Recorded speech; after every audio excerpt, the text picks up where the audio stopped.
جان دادی جان. جی بیٹا کیا ہوا؟ دادی جان محمد بھیا معاویہ بھیا حنزلہ کے ساتھ تراویح پڑھنے جاتے ہیں.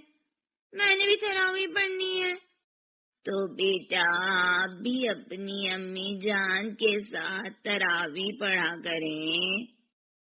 لیکن مجھے تراویح پڑھنی نہیں آتی. بیٹا تراویح نوافل کی طرح ہی پڑھی جاتی ہے. دیکھیے عشاء کے فرائض اور سنت کے بعد 2 رکعت کر کے 20 تراویح پڑھی جاتی ہیں. جیسے نوافل پڑھتے ہیں اور پھر آخر میں وتر پڑھتے ہیں. فقہا کا معمول رہا ہے کہ ہر 4 تراویح کے بعد کوئی تسبیح پڑھ لیتے ہیں. یہ تو بہت آسان طریقہ ہے.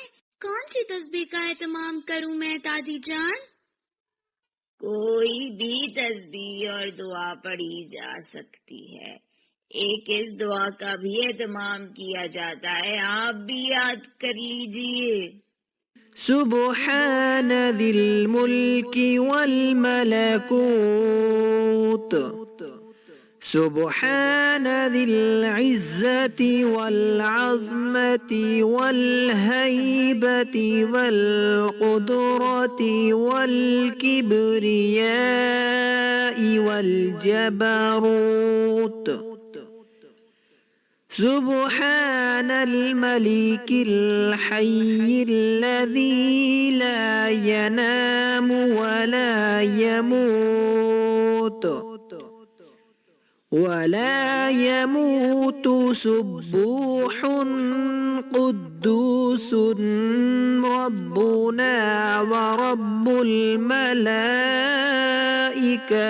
والروح اللهم أجرنا من النار يا مجير يا مجير يا مجير. اللہ دادی جان میں کل سے ضرور تراویح ادا کروں گی. انشاءاللہ بیٹی. بخاری اور مسلم شریف میں ایک حدیث یہ ملتی ہے، جو شخص رمضان کی راتوں میں ایمان اور ثواب کی نیت سے نماز کے لیے کھڑا رہا تو اس کے پچھلے تمام گناہ معاف کر دیے جاتے ہیں. ماشاء اللہ. اور تراویح سے ہمیں قیام اللیل کا ثواب بھی مل جاتا ہے.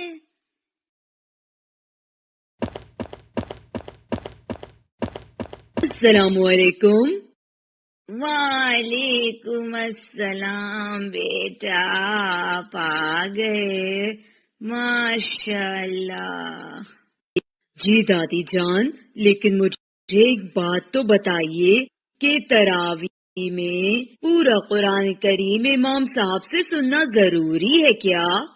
نہیں بیٹا، لیکن یہ ہمارے پیارے نبی صلی اللہ علیہ وآلہ وسلم کی سنت ہے، اور امام صاحب کے سوا بھی کوئی سنائے تو سنت ادا ہو جاتی ہے. الحمدللہ، ہم قاری صاحب کے ساتھ قرآن کریم مکمل کریں گے انشاءاللہ انشاءاللہ. تو بچوں، یقیناً آپ نے بھی تراویح کا طریقہ سیکھ لیا ہوگا.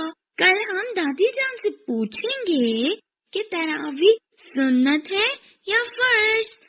اگر آپ کو معلوم ہے تو کمنٹ باکس میں ضرور بتائیے گا. تب تک کے لیے اللہ حافظ. ننھے